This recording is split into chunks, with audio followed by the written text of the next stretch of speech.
ada 7 dusta besar yang ini harus kita ingat sekali. Yaitu dusta besar itu adalah bahwasanya komunisme itu mereka sebutkan mendukung demokrasi, nomor 1. Nomor 2, hak buruh dihormati. Nomor 3, memberi tanah kepada petani. Dan kemudian yang keempat, menghormati kebebasan berpendapat. Dan kemudian yang kelima, sama rata sama rasa. Yang keenam, nah ini yang dusta yang paling besar, itu bahwasanya komunisme sebagai partai itu tidak anti agama. Ini ditutup-tutupi terus.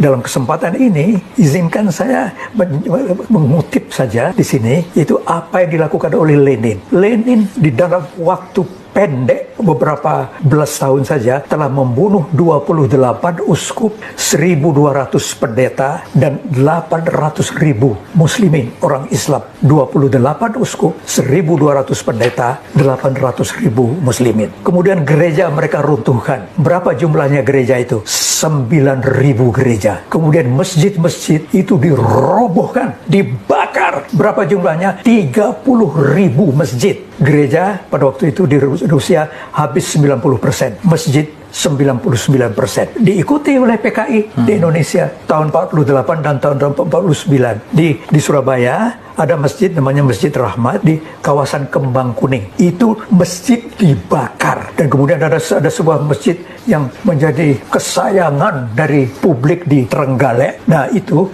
masjid ini umurnya 205 tahun. Pada bulan Maret 49 itu Masjid Agung Trenggalek itu juga dibakar. Nah ini hanya mengikuti saja apa yang mereka lakukan di Rusia itu. Kemudian yang ketujuh, hak asasi manusia. Nah ini yang diinjak-injak habis-habisan. Dan itu mereka ulang lagi sekarang dalam bentuk yang lain.